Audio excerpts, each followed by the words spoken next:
Well, students, we're going to start working on these animal sculptures today. The part today that we're creating is the vessel part. So we're really going to use 2 pinch pots. We'll put some beads inside and we'll make the outside vessel. And then we'll start working on the details, like the features of the face, next time. So the first thing that I would like you to do is to split it in half. If you measure it, so it's 4 fingers on this side, it's the same on this side, so you get 2 equal parts. One thing they do have beads inside, so you can hear it, because it's hollow on the inside. If you just take a little bit of clay off of this one looks a little bigger, so I'm going to take just a little bit off of the side that might look a little bit bigger, and I'm going to set that aside, so I don't need this right now. That's plenty for the beads. Usually it works best to put a little bit of water on both sides of this and press this clay together. This part should not take very long. If you take too long doing this, your clay is going to dry out. So push it together kind of like a snowball, roll it up, then check and see where you might have any bumps or cracks. Smooth those parts out, look at it from all 3 dimensions, check it. Then once you do that to one, do that to the other, put a little bit of water on this side, put a little bit of water on the other side, push it all together, pack it up well, get any of the air out, roll it up, check it a little bit and smooth it. If it feels like it's drying out at all, use another drop of water. Just use only 1 drop of water at a time so you don't let the clay get too wet. Once you have this part made, then you're going to make 2 pinch pots out of this. So the way that you make a pinch pot is it's always better to have it smooth first. If it's smooth first, then it will be much easier and you'll have to do less smoothing later. Make a mark in the middle, so it's right in the center of this, and then go straight down with your thumb. Please don't go off to the side. If you go straight down, once you feel your thumb pushing on the palm of your hand, on this hand, I can feel it because I don't want to poke it through.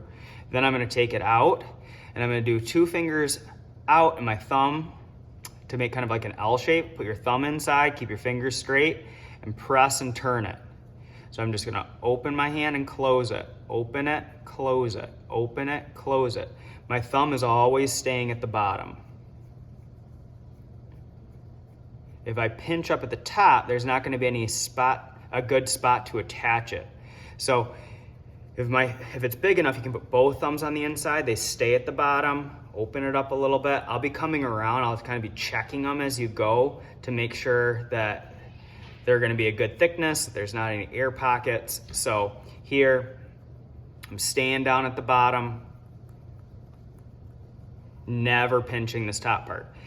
In order to make this even, if you just tap it just a little bit and make sure this stays the width of your finger, so it's about as wide as one of my fingers. If this part needs to get a little bit of smoothing, that's going to be nice and thick for attaching the other one. So I'm going to set this one aside. This is a little bumpy, but that doesn't really matter that much, and you'll see why. It's really that this part stays thick. Then I'm going to take this, do the same thing, mark the middle, make sure it's right in the center. Take your thumb to go straight down into the clay. When I feel my thumb pressing on my other hand, I'll take it out. Remember to do straight fingers in your thumb on the inside, and then just open and close your hand. Keep your thumb down at the bottom and open it up. When it's big enough, put both thumbs on the inside, and I'm going to try to make these match, because if they're the same size, they'll fit together better. So here, I'm just kind of looking at it as I go, tap it a little bit.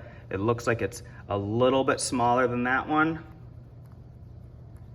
Never pinch the top.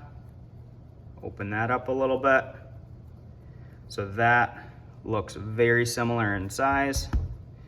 Then I'm going to set those aside. I'm going to make 3 beads out of this. So there's 1, 2, 3. They don't have to be exactly the same. If you have one bead that's bigger than the others, that's okay. And then I'll put a piece of paper towel at your table. You can shear this because that's plenty big to just tear this. And then if you take it, you tear a few pieces, I'm gonna kind of wrap these up so then they won't stick to the inside. So I just put this inside, wrap it up, kind of twist the ends a little bit. Then set those aside. This paper will burn off in the kiln, so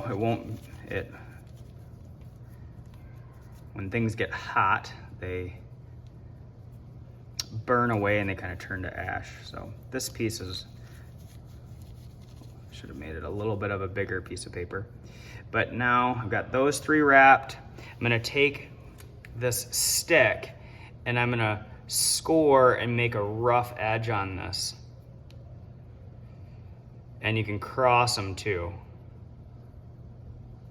Then take this one, do the same thing, cross it. So I made lines, now I'm gonna cross them, make this rough. And once that's rough, sometimes students forget to drop these inside, drop those inside. Make your slip by mixing the clay and the water together. I'm not trying to smooth that out. I'm trying to just drip some water and mix the clay together. Then, since they're the same size, I should be able to take these two and put them together. So I just saw a bubble. So make sure there's not any air that's trapped inside. I saw another bubble. So press those together, and if it's working for you to just smooth it with your thumb, that works. If that's not working, kind of rolling this with the stick can make this line disappear because you don't want to be able to see where they were connected. I'm doing this pretty fast because I want you to have enough work time, but this part probably for you will take a little bit longer. Just kind of rolling that across, making that line disappear. So I'm taking some from the bottom and some from the top and then joining them together in the middle. Now, once that's done, that's gonna be easier now for me to just take my finger and blend this. That's all that I want you to get done today.